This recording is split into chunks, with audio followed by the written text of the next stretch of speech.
أهلا بكم. وموضوع اليوم الدجاجة والزجاجة. يقولون كان أكو معلم لغة عربية توه مبلش بالتدريس، بس كان كلش ذكي.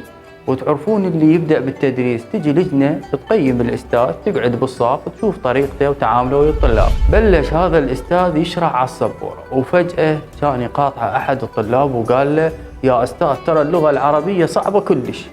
والطلاب كلها وياه: إي أستاذ والله صعبة. صارت خبصة بالصف كلها تحكي، وصاروا كأنهم حزب معارضة، واحد يحكي منا وواحد يسولف منا.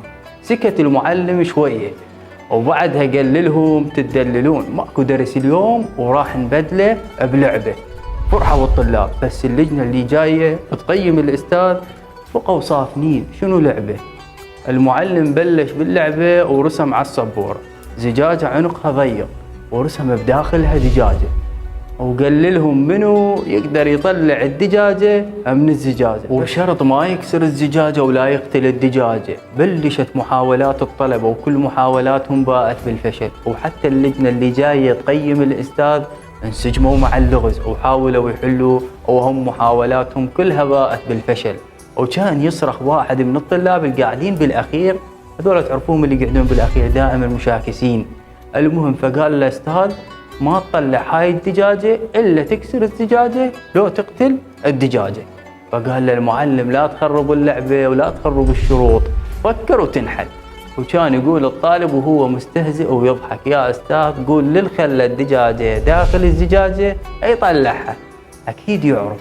وضحكوا الطلاب وياه، وكان المعلم مباشرة يقول له: إيه عفية، صح هي هاي الإجابة، اللي خلى الدجاجة في الزجاجة هو فقط يقدر إخراجها، مثلكم صفنا شنو مثلنا. فقال لهم: خليتوا مفهوم اللغة العربية صعب بأذهانكم، فمهما شرحت لكم وحاولت تبسيطها ما راح أنجح ولا تفهمون إلا إذا أخرجتم هذا المفهوم بأنفسكم دون مساعدة أحد.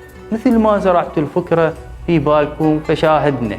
باوع عن نفسك وشوف كم دجاجة خليتها في زجاجة طوال حياتك، سواء على شكل مشكلة صعبة أو مأزق صعوب أو علاقة دخلت بيها وفشلت أو غيرها، أو خليتها عائق يقف أمامك في تحقيق أحلامك وطموحك وأعمالك، وتناسيت إذا توكلت على الله أولا أو أخذت بالأسباب ثانيا راح تنجز أكبر عمل ودون أي عوائق أو مشاكل، وراح تقدر تطلع أكبر دجاجة من أصغر زجاجة.